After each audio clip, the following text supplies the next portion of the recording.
AngelineSims, and today we're back in the jungle. Alright, so we're back in the jungle again, and we're doing a jungle build. So, I like to be creative with my jungle builds, so eventually I'm going to build some normal houses in the jungle. But for now, we are doing an underground house. So first we were in the trees, now we're under the ground. So we're doing an underground build in the jungle. Just a nice, to me, maybe a nice place for scientists to live. Or just, a vacation home for a family. You just want to get away from the city. I live in the city, so I like to get away from the city a lot. So just a nice jungle home to get away from the city and, just have some outdoor fun. Every time I look at this place, it reminds me of when I went to Panama. My mom is from. It just has this feel to it. So I really like building here. Of course, this is not what the houses look like. It would have been nice. Well, we went to her house she grew up, so I don't think she would have liked to grown up in an underground home. This is just a nice house to come and escape that city life. So we're just doing some underground things here to create light. I wanted to have fun ways to have light come into the house, not just the fake light all the time. So I did a few things, like I made this little section here, this little waterfall wall, where there we go. So we got a little waterfall going on there. So I made the frame smaller so you can just have the water running on the wall. So I made this little waterfall wall here, with some plants hanging over it to let some light into like downstairs of the house. So I just created some places that would let some light in. And I also made sure I put some lattice there because you don't want people who, I guess trespassing or whatever. Because people who live there should know. But you're not paying attention one day. You don't want to just fall right in, boom, a whole floor. You fall in. So I was just, see how it created so much light? So I was just trying to find ways to create light. So I did that with that. I did it with the pool, which is not going to be a pool. It's really just a river, I guess, or a lake. So a rectangular lake. I tried to do a very open floor plan for most of the house, and then I did, the bedrooms closed away. I wanted that to go into the wall there, so try to see what I could do to get it into the wall.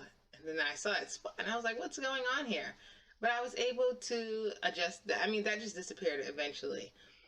So I wanted to also, as I said, I wanted some natural light coming in. I wanted most rooms to have the option of the place with natural light. So of course this room hasn't.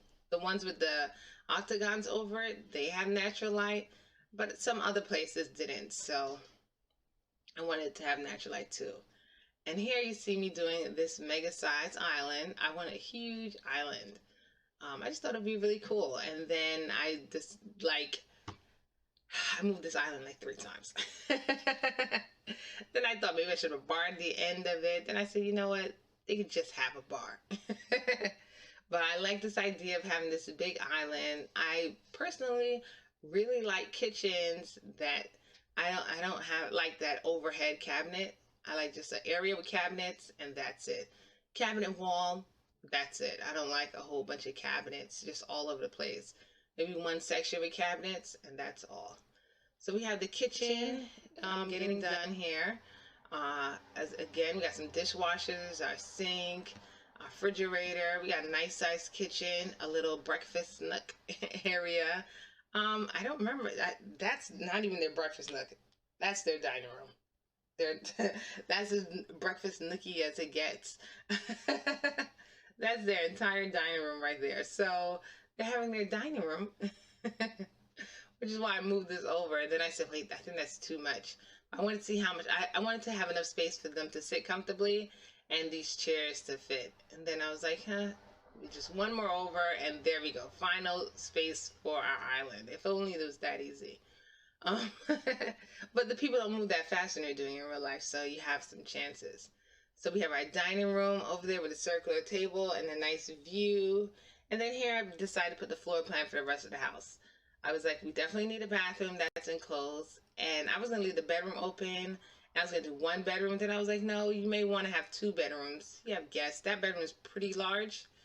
So I decided to do another bedroom, and I had to figure out how not to enclose the ceiling in the other bedroom. So here we go. This is the second bedroom right here. Made sure a bed could fit, and there we go. And then I said, they need light too. So I decided to do a little artwork with the island living floor, I don't know, floor panels, and just make it look really cool and pretty, and just some type of artwork looking thing. Straight glass is nice, but I feel like if it was someplace else, then the person, you know, you need support. It's on the ground. So that's why I did that little design there. So then these are the doors I decided to use. I wanted the doors to look a lot stronger. And I wanted this wall to double as a place to hang the TV because they need a TV down here. You have to know what's going on in the outside world in case it's the only place we have to run to. Oh, we have a lot of pauses going on in this video. I think I'm going to have to fix that up a little. So, as you can see, I'm setting up their downstairs. I mean, the whole thing is downstairs. I'm setting up their living area. I want it to be bright and lively. I wasn't sure I wanted chairs, and then I was like, you know what, just leave it. We got a little bar area going. I didn't want the bar to be too much in the kitchen, so there we go. I didn't want the back of the bar to stick out to like people walking. You don't want people walking by to snipe up. You want, like, I like the outside the cabinets that fit past outside to be facing inward. I don't want somebody walking the front door and see the inside of your cabinet. There we go. That's what I'm trying to say. So here we are, and we're just trying to get a nice cool rug for this area. I don't think I stick with that one. We're trying to get a nice cool rug for this area just to make it, ooh, there we go.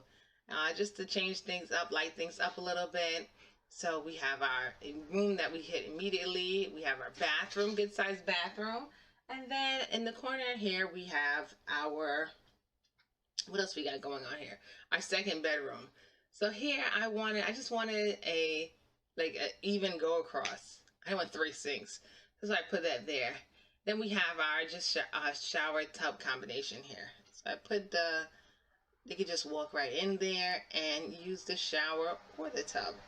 But it has no curtains. I put this in here. I actually like this flooring a lot. It's very busy, and I figured that would be good for this style.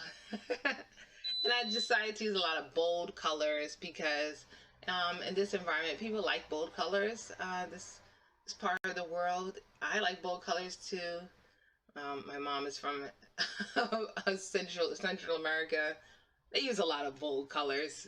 That's what this place looks like to me. I forgot what it's called. L something. I always forget the names of the towns. Oh my goodness.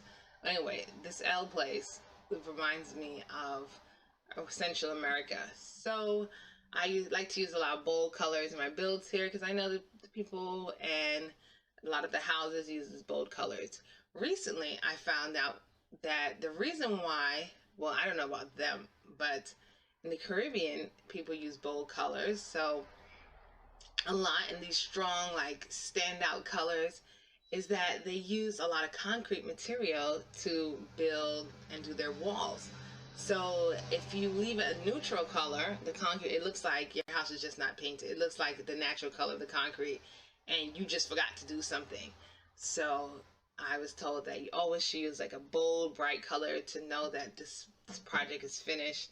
This place is complete. It's done. People live here. It's not just the concrete. It's in its natural state. So it gives it a done look. When you use the neutral, like the tan and the cream, it gives it like an undone look. It's like a not capped. It looks like a bland part of nature. And as you can see, nature in this area is very colorful and has these bright, bold colors, the greens, the reds, the yellow, a lot of bold primary colors. So I like to use bold colors. I like to use bold colors in general, as I said, because my mom's actually from this part of the world.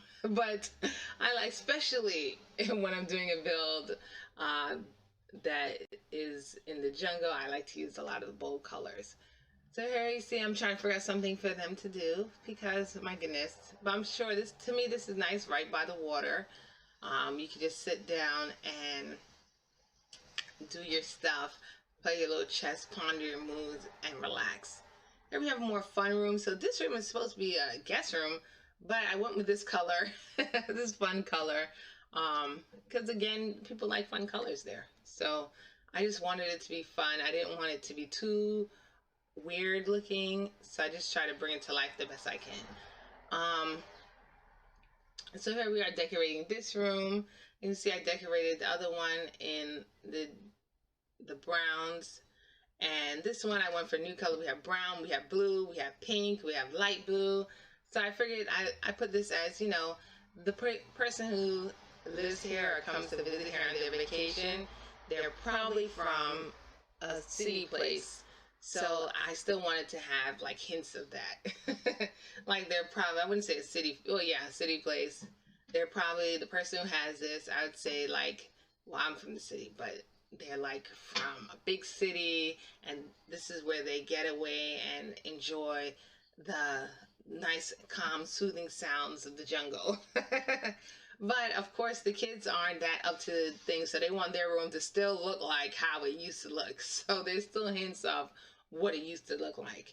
Now these lights here, I don't even know what pack they came from. I don't know when I acquired them, what pack, I don't know what. These are my brand new favorite lights. You're gonna see them in a ton of builds. I know I've been using them a lot. But these are my favorite lights. Hands down, favorite stand-up lights. When I saw it, I was like, what? This is so pretty. Now, of course, I did keep the living room a little neutral. The reason why I always do that is everybody may not like your taste. So the living room is a place that everybody should enjoy. And the bedroom is a place for everyone's personal likes. So your personal likes may be bold and fun, but the living room should be a place that everyone can relax in. So that's why I use the lighter color in the living room. All right, so here we're gonna start working on outside because we did mostly everything inside already. Probably gonna add a few more things to inside. Well, we'll see inside again when I do the bottom. I do the lake area. The lake is pretty much straightforward. I didn't do too much different things to the lake. Now I'm looking at plants that I want to put there and different type of trees. Listen, those palm trees kind of stick out, but I was like, this place is a place that can have palm trees in the mix. It's the warm environment. We should have some palm trees here. So here is the landscape. Now let me tell you, this landscaping took longer than usual. That's what I'm gonna say like that. Because I was like, what else should I do? I couldn't think of else to do. I know that you want the plants growing up the wall, growing down the wall. You know, we got trees going on, we got grass, we got bush, we got ground, we got water. I wanted to have a small outdoor area to eat. I didn't want to have too much things going on outdoor. Also, you're kind of in the jungle, so you don't want too much outdoor place because it's not like it's fenced off or anything. You're not gonna put your expensive grill. Somebody would just walk up, or an animal could just walk up and say, oh, what is this? And that's it, no grill. Every time I see these plants, I think they're so cute. I don't know where I've seen them before. I've seen them someplace. And I remember someone saying to me, oh, you could always find those here. Here I decided to add just a little door, like a back door, because I was like, one entrance in, one entrance out, that is too much stress. You gotta have a second entrance. What if something happens that's dangerous to be underground with no entrance? So I decided to add a second entrance and let this be like the outdoor area. But the outdoor area cannot be, it's really hard to access it from the road because there's like trees and bush around it on all sides. The lake is around it on the other side. So it becomes really hard to access or to get to it. So that's why I put the ladder there also. So this is our outdoor kind of eating area. We have that in the ground grill. And just like a sitting area and an outdoor table. Because who doesn't like eating outdoors? Like, this table looks so nice. It's incognito. It looks a little weathered. I like that. And that table matches well. So I let the terrain kind of like block off or create a sense of security so nobody comes. You don't just wake up one morning and there are people grilling on your grill. You know what I mean? Somebody just trekked through the jungle and they're like, oh, look, a grill, you know. let me just kill some animal and start grilling, and you wake up in the morning and they're cooking God knows what outside at your house. So I go and I light this up a little bit to get some light to the people, and I put some light here at the front. Now looking at it, I was like, man, I should have used those circle lights. But I kind of use these. I think they're good, low cost. Here's a good place for things like a windmill. But the windmills don't blend in. So I'm like a nice brown windmill, a wind turbine would go good in this neighborhood to generate electricity. Because I'm sure you get a nice cool breeze all the time. There's breeze blowing. And that would just fit in nice, and you wouldn't have to worry about getting power electricity. This is also a nice place for off the grid, but I like these places to be very luxurious and not too off the grid, because you don't, I feel like when you come here, you want to be a little bit disconnected, but not, I still like these type of places to be very luxurious, and you still feel all the luxury of wherever we're from. I don't want it to be like a whole new, well, it's not a whole new culture because it's just you, whoever you brought with you. I don't want it to be too far off from your regular culture. So here you go. I'm downstairs now doing the lake bottom. So I'm going to call this a lake. Of course, since it's a pool, they can go swimming in it. But I'm giving it that lake look, putting some rocks and stuff at the bottom. So, you know, technically this is the edge of the house, and then they just get the view. I also added some lights in there because I wanted it to kind of, at nighttime, so, because now it's green, you can't see anything, but just different shades of light come in. So I lit it up a little bit so that some light would come in the house through it. You know, so it's just not like a darkness wall. Just a little bit of light comes through at night. So here we are finishing up the landscaping. To me, this was like the craziest landscape. And I realized, man, those points are really high. Let's bring them down. That's actually a good place for water collection. Anyhow, that's not the water collection roof. So I finished doing the landscape. And after I've done the landscape, I think that's pretty much it. Well, I hope you guys really enjoyed this build. This has been AngelineSims. I liked building it for you. Let me know anything you would add to your jungle we're about. Thanks for watching. And don't forget to like, comment, and subscribe. And goodbye now.